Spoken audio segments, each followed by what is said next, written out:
जी बिस्मिल्लाहिर्रहमानिर्रहीम। अस्सलाम वालेकुम डियर स्टूडेंट्स, उम्मीद है कि आप सब लोग खैरियत से होंगे। हमने पिछली क्लास में इंटरसेक्शन और यूनियन का जो कॉन्सेप्ट था वो देखा था। आज हमने जो चीज़ करनी है उसका नाम कम्यूटेटिव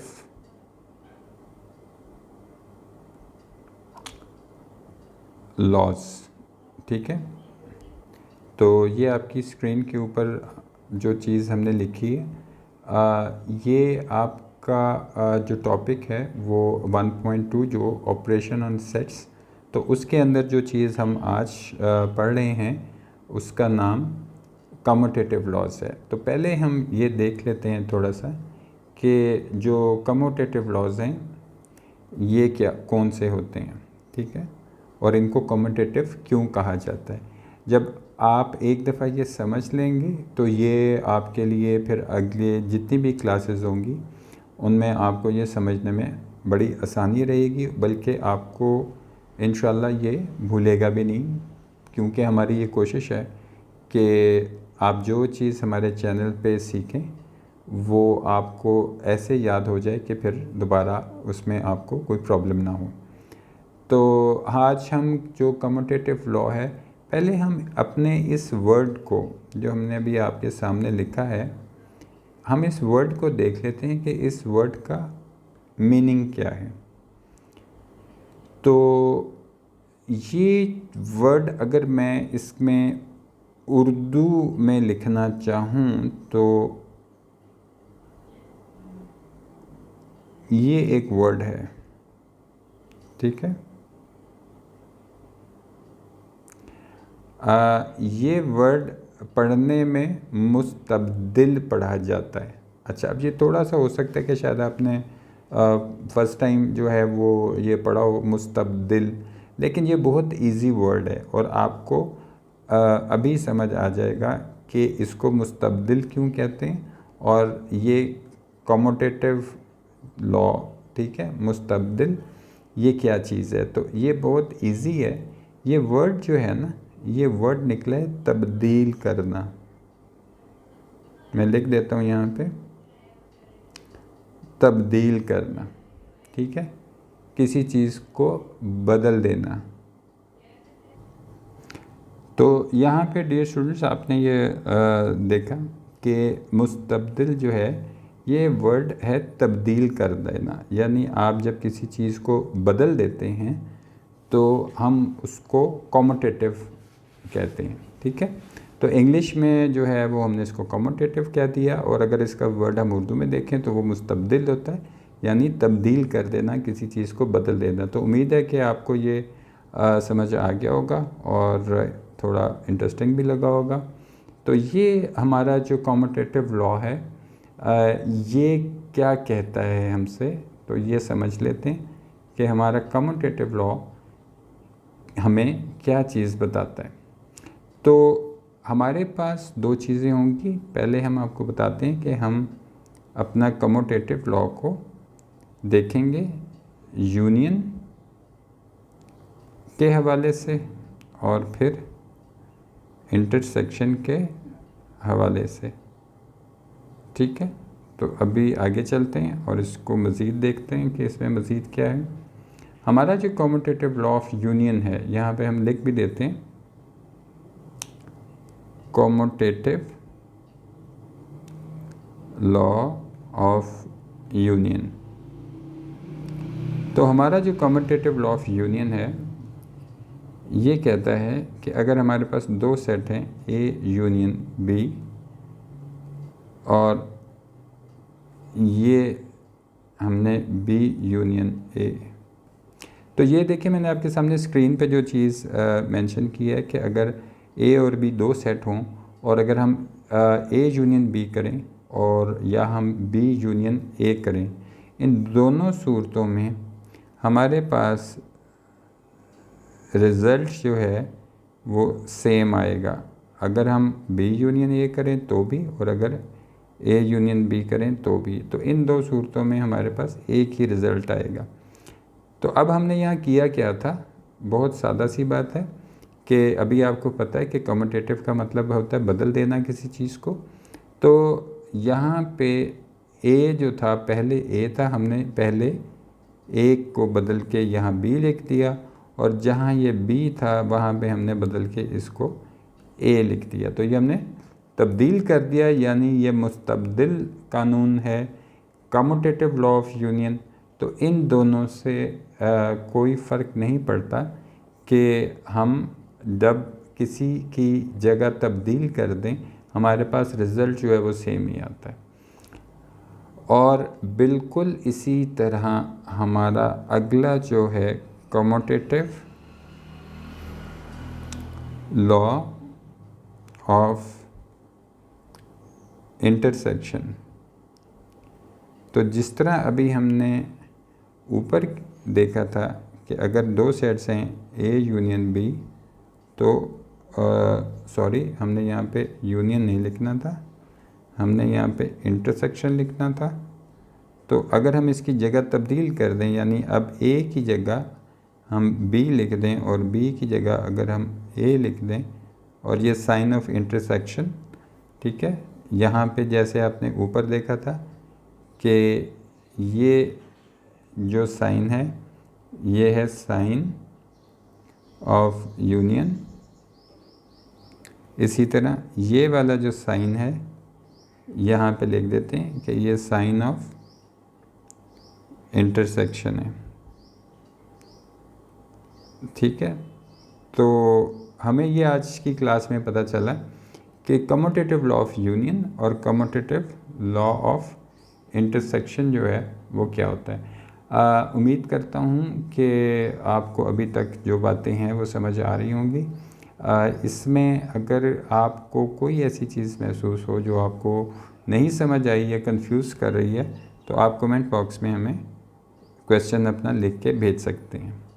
इसकी एक एग्ज़ाम्पल कर लेते हैं, ताकि जब हम इसकी एग्ज़ाम्पल कर लें तो फिर पीछे कोई ऐसी चीज़ ना रह जाए कि आपको ना समझ आए। तो आपकी बुक में ये एग्ज़ाम्पल दी हुई है, आपकी बुक में ये एग्ज़ाम्पल नंबर 1 है। तो हम एग्ज़ाम्पल नंबर 1 को देख लेते हैं कि हमारे पास लिखा हुआ है कि if a is equal to 1 2 3 dot dot dot और 10, और एक हमारे पास सेट B है, और B में हमारे पास है 3 5 7 9, ठीक है। तो यहाँ पे जो चीज़ हमने देखनी है वो ये है कि कम्यूटेटिव लॉ ऑफ यूनियन जो है क्या वो ऐसे ही आएगा। तो वहाँ पे अभी हम चेक कर लेंगे। और यहाँ पे एक चीज़ आपके साथ मज़ीद बता दूँ कि जब हम ये डॉट डॉट्स लिख देते हैं तो इसका ये मतलब होता है कि हमने अपना वक्त और जगह को बचा के अपना सेट लिख दिया है, यानी 1 2 3। तो फिर यहाँ पे 4 5 6 7 8 9 ये भी मौजूद हैं इसी सेट के अंदर, लेकिन दिखाई नहीं दे रहे।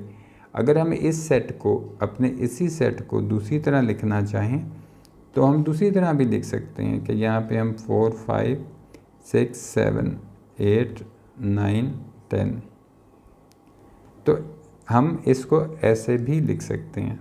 तो दोनों तरीक़ों से लिखा जा सकता है। अभी हम ये देख लेते हैं कि हमारा जो है वो कम्यूटेटिव लॉ ऑफ यूनियन जो है वो हम उसको कैसे वेरीफाई करते हैं।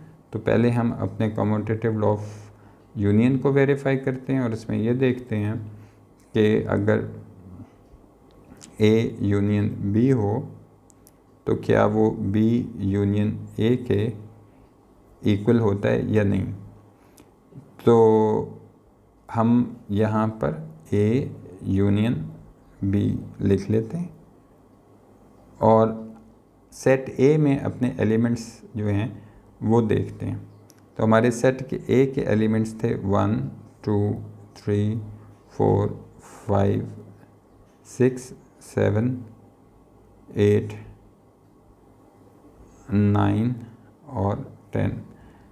अब इसके बाद हम सेट B के एलिमेंट्स जो हैं वो लिखते हैं, ठीक है। तो सेट B के एलिमेंट्स जब हम लिखेंगे तो उनको हम यहाँ लिख लेते हैं 3 5 7 9। ठीक है, तो ये हमने दोनों सेट्स जो थे उनके एलिमेंट्स को हमने यूनाइट कर दिया, इकट्ठे लिख दिया। लेकिन इकट्ठे लिखने के बाद हमें यह ख्याल आया कि ये सेट ऐसे नहीं लिखा जाएगा। हमारी दो ही कंडीशंस होती हैं किसी भी सेट को लिखने के लिए, कि पहली बात कि तमाम एलिमेंट्स जो हैं वो वेल डिफाइंड हों, और सेकंड जो हमारी कंडीशन होती है कि तमाम एलिमेंट्स जो हैं डिस्टिंक्ट हों। ठीक है, तो डिस्टिंक्ट का ये मतलब है कि कोई एलिमेंट दोबारा रिपीट ना हो। ठीक है, रिपीट।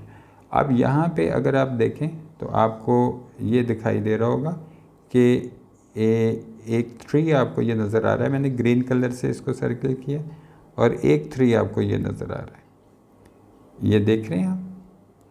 तो यहाँ पे इसका क्या मतलब है कि अगर हमने ऐसे लिखा तो ये दुरुस्त नहीं होगा कि हम एक सेट में एक ही एलिमेंट को 2 मरतबा लिखें।